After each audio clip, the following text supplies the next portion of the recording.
তোর মা গেছে জল ঢালতে, লাইন দিচ্ছে। আর ও খাচ্ছে আইসক্রিম। বাপুচ কি, ও তুমি ক্যামেরা দেখবে? আচ্ছা দাঁড়াও দেখাচ্ছি। দেখতে পাচ্ছ? হ্যাঁ, এবার দেখতে পাচ্ছ ক্যামেরায়? আমাকে বলছে আমার ক্যামেরায় দেখি। আবার তোমার নাম কি বলে দাও? আর তুমি কি খাচ্ছ? আইসক্রিম। আমি আমার মায়ের সাথে জল ঢালতে এসেছি, তো ওর সঙ্গে দেখা হয়েছে। তো আমাকে বলছে তুমি আমাকে দেখাও, তুমি যে ক্যামেরাতে নিলে ওইটা দিদি। টাটা করে দাও। আর এইদিকে জাস্ট লাইনটা পড়েছে দেখো। আমি তো পেছনে রয়েছি, তো সামনে যদি যেতে পারতাম দেখাতাম, কিন্তু ওই সাইডে ভীষণ পরিমাণে রোদ্দুর। আর এই মন্দিরটা একদম নিউ নিউ হয়েছে, একদম নতুন। আর শিবের মাথায় জল ঢেলে এসে এখানে দেওয়া হচ্ছে অমৃত।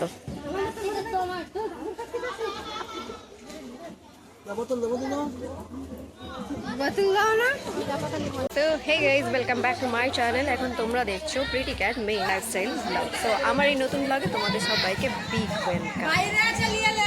মা আগের বছরও একটা অন্য গ্রামে গেছিলো, কারণ আমাদের বিকেলবেলা জল ঢালা হয়। এই বছরও এই গ্রামে এসেছে। তো এইটা যেই গ্রামে এসেছে সেই গ্রামের হচ্ছে এটা মায়ের, শীতলা মায়ের মন্দির।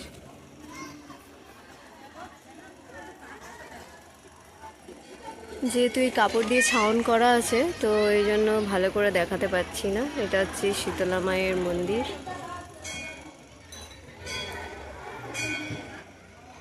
আর মায়ের মন্দিরের ঠিক অপোজিটেই রয়েছে ভোলে বাবার মন্দির, এটাও নতুন হয়েছে। মায়ের জল ঢালা হয়ে যাক, তারপরে আমি ভিডিও বানাবো। লাইনটা কোথা থেকে কত দূরে পড়েছে তোমরা আশা করি দেখতে পাচ্ছ, বুঝতেও পারছো।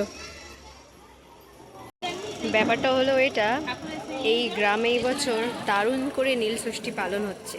তার কারণ হচ্ছে একদিকে রয়েছে আজকে নীল ষষ্ঠী, তারপরে আজ একাদশী, তারপরে এই গ্রামের রয়েছে সয়াল গান, তারপরে পয়লা বৈশাখ হবে আবার মায়ের হচ্ছে ভোগ প্রসাদ। প্রায় 3,000-4,000 লোকের আয়োজন করা রয়েছে।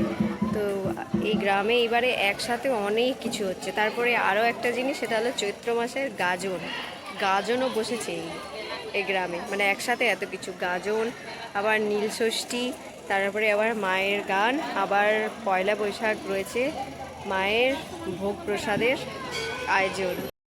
তো চারিদিকে প্যান্ডেল করার মাঝেও আমি কিন্তু তোমাদেরকে মন্দিরটা একটু দেখাতে পারবো। এই দেখো,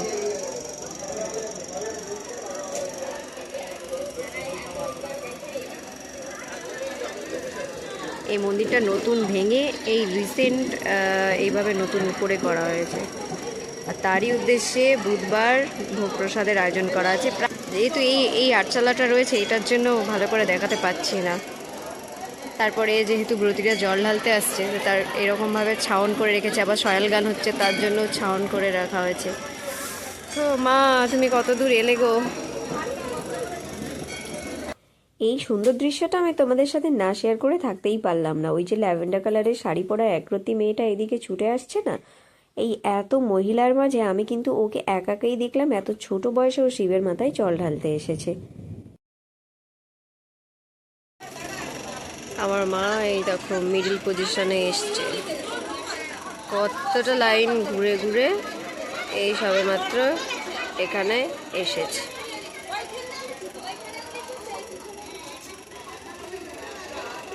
এই ধার দিয়ে, মানে এই সামনে থেকে ঢুকবে, বেরোবে কিন্তু এই সাইডটা দিয়ে, কারণ এইখানেই যে ধূপ দেখাতে হবে। তারপরে নন্দীর সামনে, মানে ষাঁড়ের সামনে মোমবাতি ধূপ এগুলো দেখাতে হবে। হ্যাঁ, আর জল ঢালতে হবে নাকি? তাহলে জল আনো।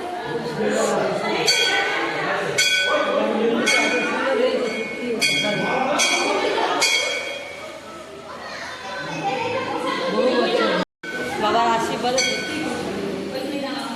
করতে পারছে।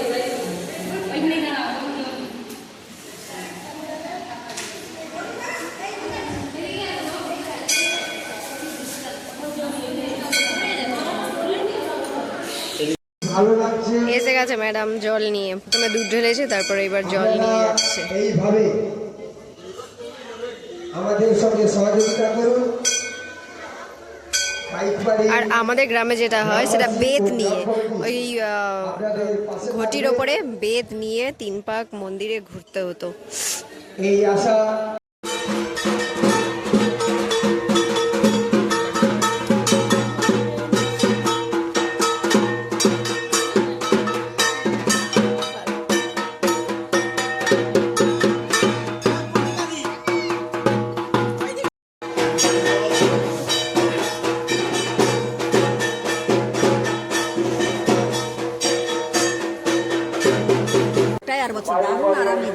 ভিডিওটা অনেকটাই ছোট হলো। সেখানে ভিডিও বানাসনি? হ্যাঁ, সেখানে ভিডিও বানিয়েছি। আর যদিও বা ভিডিওটা কতটা হয়েছে সেটা আমি জানিও না। মোটামুটি শেষে প্রসাদ দিয়েছে, এই যে ফল প্রসাদ, আর আমার মা মটকা খাচ্ছে। বলছে কি তুই মটকা খাবি? আমি বলছি, না আমার তো খাওয়া বারণ আছে, তো তুমি খাও না। হ্যাঁ আমি খাবো। আমার হাতে 2টো প্রসাদ রয়েছে, আমি এখন এই 2টো প্রসাদ দেখি কতটা খেতে পারি। ভিডিওটা একটু পরে শেষ করছি, ঠিক আছে? এখন একটু প্রসাদটা খাই, কারণ আমারও খিদে পেয়ে গেছে। আমি আবার বাড়ি গিয়ে ভাত রান্না হবে, তারপর আমি লাঞ্চ করবো, কারণ আমি ভাত খাবো। আমি কোনো বার করিনি। কপালে টিপটা দেখে ভাবছো তো যে আমি হয়তো বার করেছি, না আমি বার করিনি। গ্রামে ভাই এই একটা সুবিধা, ওফ, শহরের মতো মাথাতে ছাতা না ধরলেও চলবে। ছাওয়া আর ছাওয়া। আম হয়েছে দেখো গাছটায়। রোদ্দুর কি নেই? রোদ্দুরের দিনে, গরমের দিনে বা সূর্য যখন উঠবে সে তার কি বলে, তার সূর্যের আলো সে চারিদিকে ছড়াবে, কিন্তু গাছপালা ভর্তি আছে বলে তাই জন্যে এতটা বোঝা যায় না। খালি মাথায়ই আমরা যাচ্ছি, কিন্তু এতটাও কষ্ট নেই। আমার মা নিজে উপোস করে আছে, তাও কোনো অসুবিধা নেই। আর এটা তো বট গাছ, জয় বাবা হরি। 8:30 থেকেই তো আরম্ভ হয়ে গেছে। আমি আমার প্রসাদটা খতম করে দিয়েছি, এখন মা তার প্রসাদটা খতম করছে। চলো এখন ভিডিওটাও খতম করার পালা। আমরা এখন হেঁটে হেঁটে যাচ্ছি। এটা একটু কোনো 5 মিনিট রয়েছে। সো গাইজ, যাই হোক, ভিডিওটা তাহলে আজকের মতো এখানেই শেষ করলাম। তোমাদের সঙ্গে দেখা হবে আবার নেক্সট নিউ ব্লগে। আবার যবে নতুন ব্লগ বানাবো, তো আমি একটা নতুন ব্লগ তৈরি করার আবার আশায় থাকছি। তোমরা একটা নতুন ব্লগ দেখার অপেক্ষায় থাকো।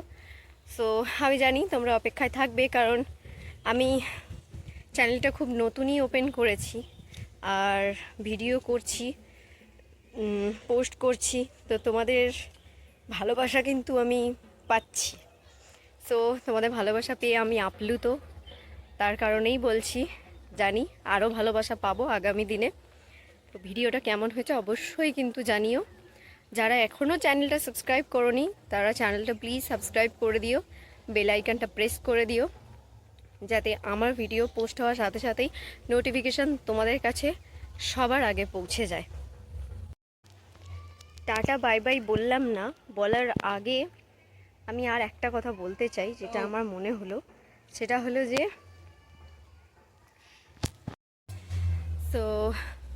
টাটা বাই বাই বললাম না, বলার আগেই আমি তোমাদেরকে একটা কথা বলতে চাই, যেটা আমার মনে হলো হঠাৎ করে। সেটা হলো যে প্রচণ্ড পরিমাণে ভিড় ছিল, প্রচণ্ড পরিমাণে রোদ্দুর, সেটা তোমরা ক্যামেরার মাধ্যমেও দেখতে পাচ্ছ। সো কতটা কি ভিডিওটা নিট অ্যান্ড ক্লিন বানাতে পেরেছি সেটা আমি নিজেও জানি না। যাই হোক, তবুও যেমনই হবে তেমনভাবেই ভালোবাসা দিও, এতটুকুই বলার। তাহলে ভিডিওটা এখানেই শেষ করলাম। তোমরা ফোনের ব্যাপারে সবাই ভালো থাকবে, সুস্থ থাকবে, নিজেদের অবশ্যই কিন্তু খেয়াল রাখতে হবে। আর এই গরমে প্রচুর প্রচুর পরিমাণে কিন্তু জল খাও, কোল্ড ড্রিঙ্কস এইগুলো একটু এড়িয়ে চলো, কারণ এগুলো যত এড়িয়ে চলবে ততই ভালো। ফ্রুটস প্রচুর পরিমাণে খাও। তো নিজেদের খেয়াল রাখবে অবশ্যই, নিজেদের পরিবারের খেয়াল রাখবে। তো টাটা।